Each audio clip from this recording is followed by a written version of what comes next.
They committed acts such as closing Bosphorus Bridge, shooting civilians, bombing an unoccupied corner of the Parliament building, targeting only surrounding area of Presidential Palace, which provoked the people but didn't help them seize power.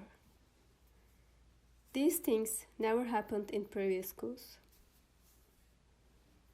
The president reached the media through FaceTime and urged his supporters into the streets.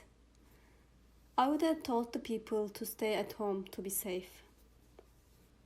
The president called the coup attempt a gift from God that gave him the pretext to justify a crackdown on opponents and purge them in public institutions.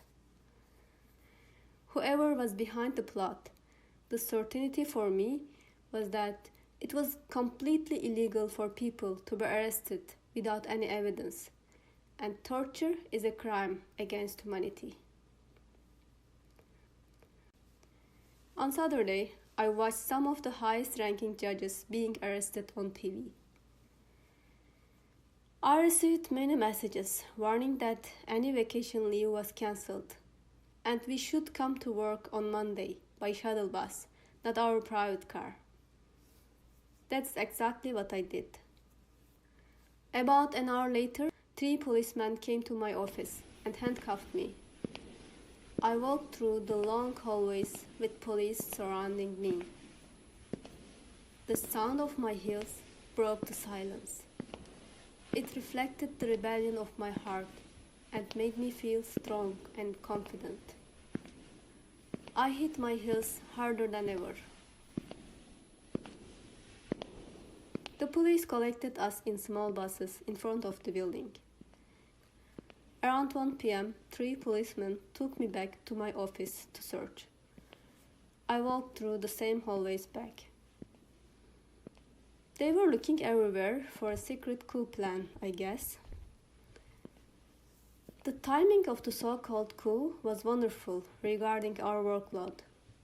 Otherwise, it would be hard to manage uncompleted work, because they dismissed 40% of judges in a short time.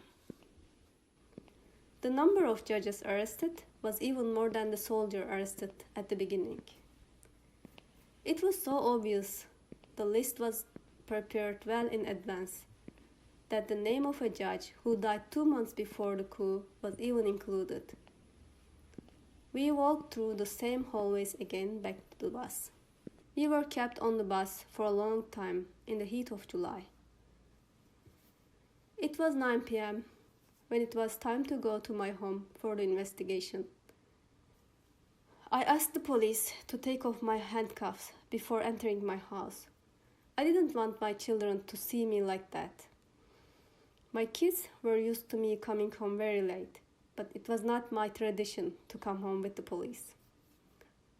3 officers searched everywhere. One of them said, "I have seen more books in the past 2 days than I ever have in my entire life."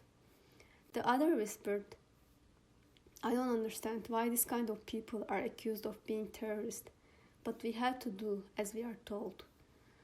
My daughter asked why they were taking me, and my husband told her they needed my help for a while. It didn't make sense to her, but she really wanted to believe him. My son was already aware of what was going on. I took one last look at my family before getting back in the police car. I felt that I would never see them again. I joined other judges at the detention center. They ordered us to stand still without speaking, side by side, facing the wall. That was the moment I deeply felt everything had come to an end. Justice, democracy, impartiality, humanity, morality, honesty, whatever I have been counting on, was shattered. I felt the thin line that separates freedom from bondage. The scene of the torture, abuse, injustice, and insult that I only knew from movies flashed before me. The worst version of them became the reality of my country. All those laws we devoted our years to study and practice became fairy tales. It took them 4 hours to find a place to put us. We walked from one corridor to another and between floors in a single file. We were tired of standing, but sitting, leaning against the wall and talking was forbidden.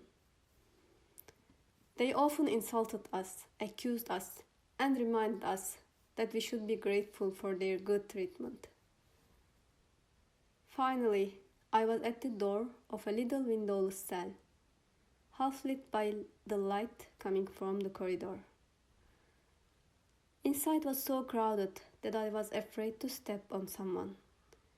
There was only one layer of blanket covering the concrete floor. As a matter of fact, the cell was the same size as a queen-size blanket, and we were 16 women judges on it. A few of us had to stand to make room for the rest to lay down to sleep. Our meal was a small bread and cream cheese twice a day. Several times a day, they were making us lined up against the wall in the corridor and shout. I lived over and over again that moment when I lost my belief in justice. I'm afraid resorting to domestic and international courts will not remedy our grievance. They freed the thieves, fraudsters, rapists, and murderers in order to make room in jail for members of the judiciary, academics, journalists, scientists, and so on. I believe that Turkey is in the top 10 in the world regarding having the many intellectual prisoners. As long as my colleagues, academics, journalists, mothers, and their babies continue to be held in prison, my heels will remain behind.